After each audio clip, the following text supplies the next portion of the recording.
Bueno, buenas noches.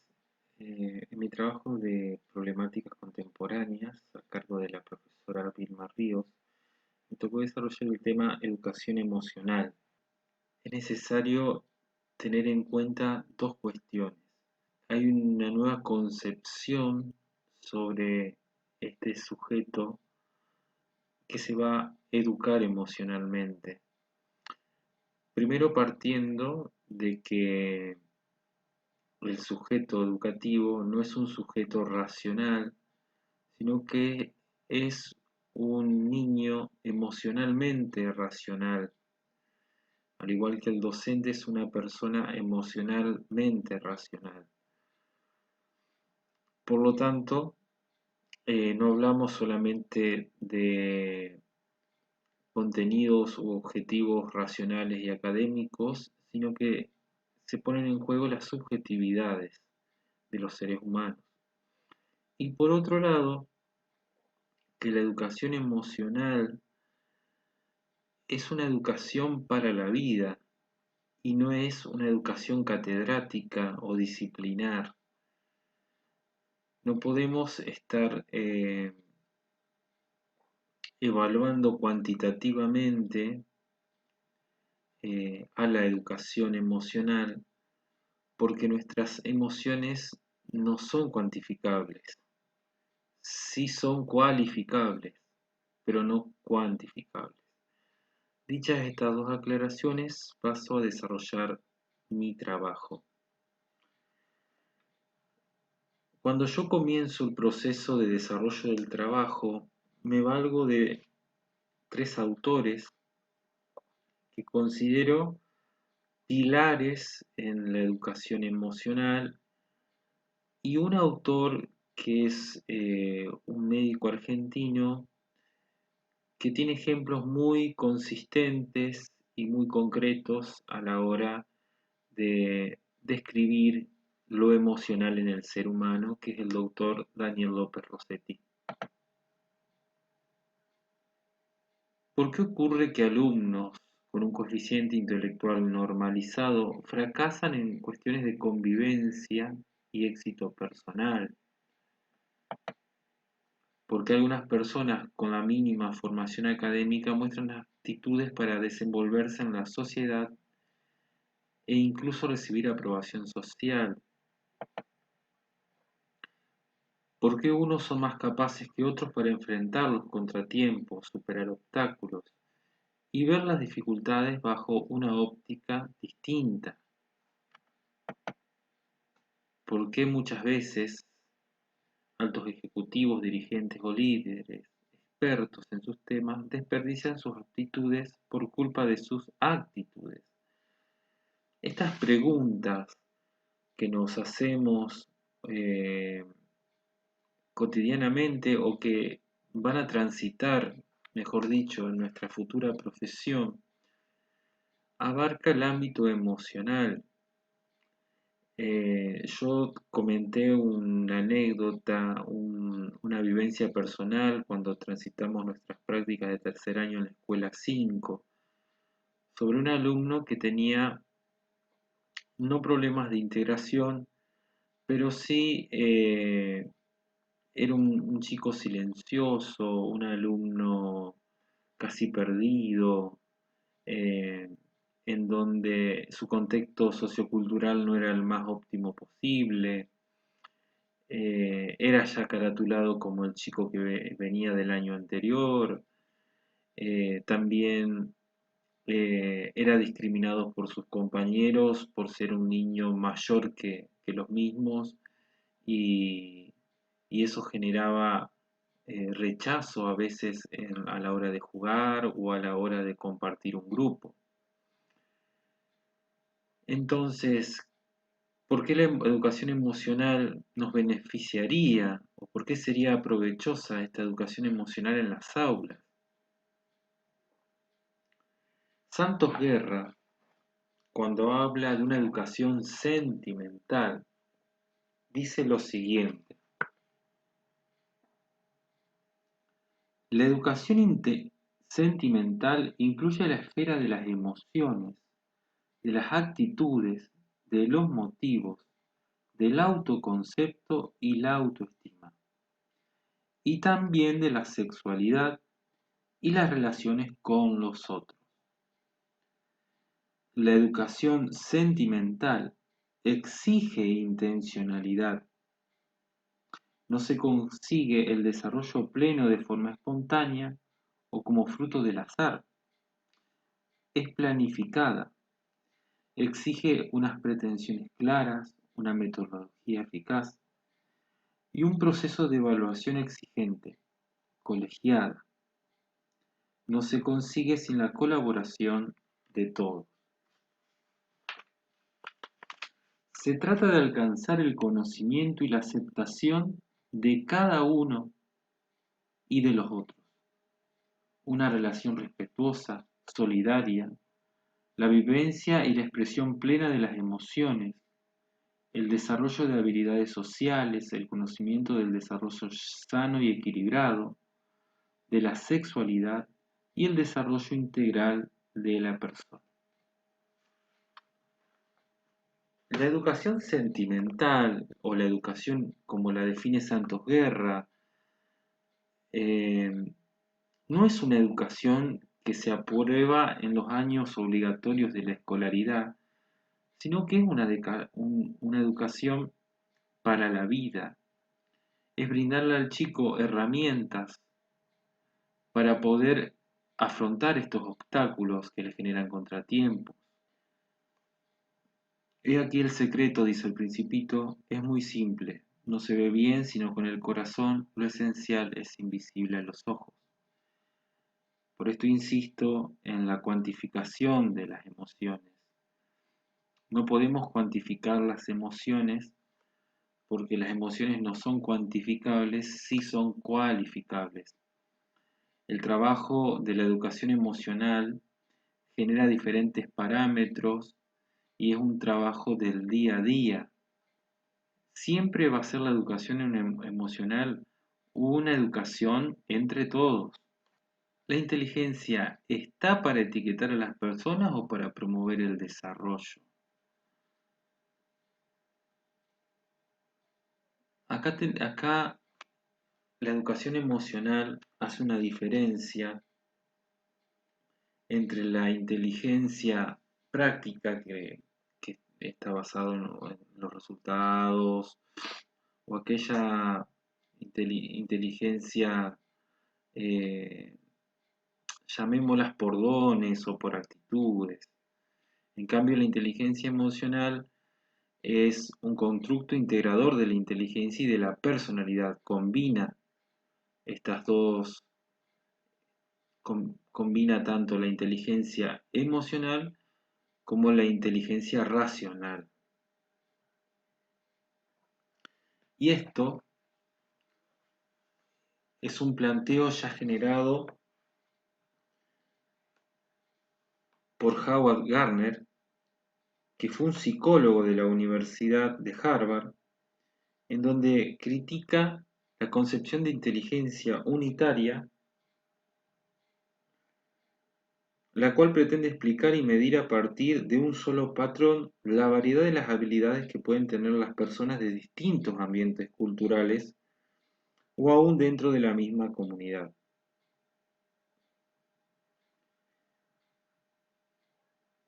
Howard Gardner, en su proyecto Cero, descubre que, que existen diferentes tipos de inteligencia, las cuales esto lo vimos en la cátedra de segundo año con la profesora Audero, sobre las inteligencias múltiples. Y dentro de esas 7 inteligencias eh, se distinguen dos que forman parte de la educación de la inteligencia emocional, que es la interpersonal y la intrapersonal. Desde la neurociencia tenemos el cerebro que piensa en la parte superior, el cerebro primitivo o el sistema límbico, que es el que siente, y el cerebro que reacciona, que es el tronco animal. ¿Y cómo está organizado este cerebro? Por un lado tenemos la mente racional y la mente emocional. En el hemisferio izquierdo, la mente racional, tenemos todo lo que implican las actividades cognitivas del pensamiento lineal, lenguaje, escritura, lógica, matemáticas, ciencias. Y en el hemisferio derecho, el pensamiento holístico, fantasía, genio, creatividad, música, emociones, arte. Todas estas cosas suceden cada vez que se manifiestan estas emociones, que a veces las podemos controlar y a veces no. Los cerebros de los niños, por ejemplo, están adaptados específicamente en los primeros años de edad a la copia, por lo tanto, copian la conducta humana. El niño, por ejemplo, un niño de 2 años, 3 años, está a la expectativa de lo que va a hacer su mamá y su papá. Las emociones también actúan de esta forma, por ejemplo, la desaprobación de un coloquio. Uno estudia, se prepara y lamentablemente llega el momento, nos ponemos nerviosos y nos olvidamos de la lección, por ejemplo, y desaprobamos. Seguidamente tenemos rabia, tenemos bronca, luego nos desanimamos y tal vez nos dure todo el día y al otro día seguimos con nuestra vida normal. Eso es un comportamiento normal controlado de las emociones. Si una emoción no se aloja a lo largo de un tiempo prolongado, un mes, 2 meses, es porque nosotros no pudimos controlar esa emoción. En cambio, si dura, es una sensación momentánea que dura horas o 2 días, eh, es algo que se pudo controlar. Entre las teorías de enfoque, la principal es la de Gardner, como estoy hablando de estos dos tipos de inteligencia. Ahí vemos que Gardner define a la inteligencia como aquella capacidad de resolver problemas o de elaborar productos que sean valiosos en una o más culturas. Fíjense que la inteligencia emocional está ligado directamente a lo que dejamos, o sea, a la cultura. Si yo resuelvo un problema que no fue sencillo resolver por todos mis compañeros del curso y yo fui el único alumno que lo pudo resolver, le estoy dando una solución a los demás restantes compañeros del curso que van a optar por mi desarrollo de resolución o no. Pero se entiende el impacto de lo valiosísimo que es en la educación emocional. Y lo central de de la inteligencia emocional es desarrollar la habilidad de empatizar. Acá me voy a detener un poco porque les quiero mostrar un video. Perdón.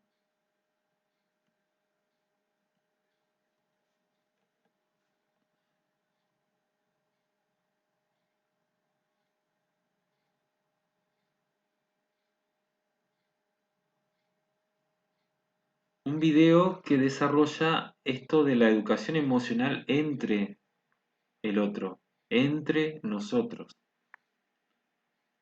Hay una cuestión que me interesa enfocar, ¿no? Que tiene que ver con el entre, con el concepto de la entidad, ¿no? Que las emociones o la vida afectiva tiene, digamos, como un entramado social donde nosotros no nos podemos pensar aislados y en un estado, digamos, como de, no sé, de nirvana o de pureza o de fuera de lo que uno podría pensar el mundo real, de los conflictos, de las tensiones que son propias de las relaciones humanas.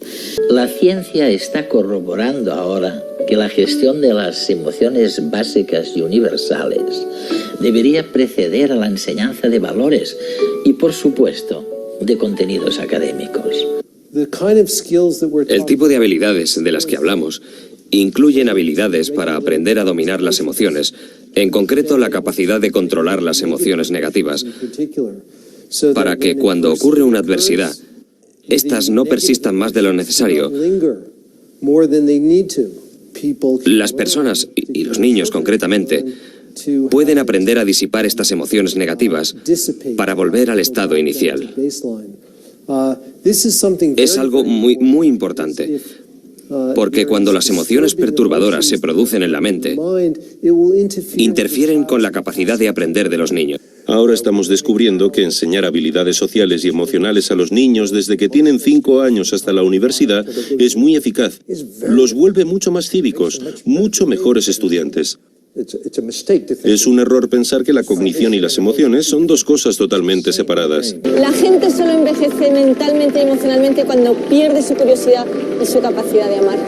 Para evitarlo necesitamos entornos que potencien las emociones positivas. Creamos esos entornos entre todos, día a día, en casa, en el trabajo, en la calle. No es magia, es inteligencia emocional. Para convivir, ellos se nos brindan 4 herramientas. Una es la autoconciencia, el reconocimiento de mis propios estados, la introspección, mirarnos hacia adentro, esto de rumiar nuestras actitudes, la empatía, ponerse en el lugar del otro, las habilidades sociales también o las relaciones interpersonales, que son la capacidad de producir una respuesta deseada en los otros utilizando una comunicación.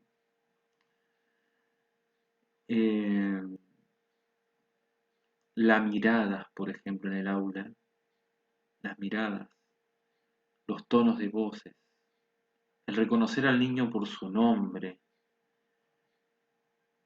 ¿Cuánto podemos aprender de la educación emocional como futuros docentes con estas 3 primeras herramientas, ¿no? La autorregulación, el manejo de mis propios estados, los impulsos, los repulsos. Daniel Goleman habla de la definición de la educación emocional como una capacidad inclusiva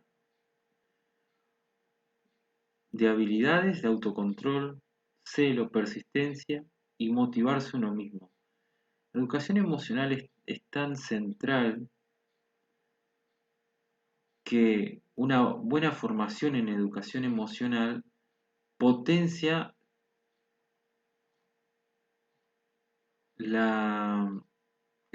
potencia los autoestimas de los chicos. Nos ayuda a guiar nuestra conducta, a los procesos del pensamiento y a producir mejores resultados.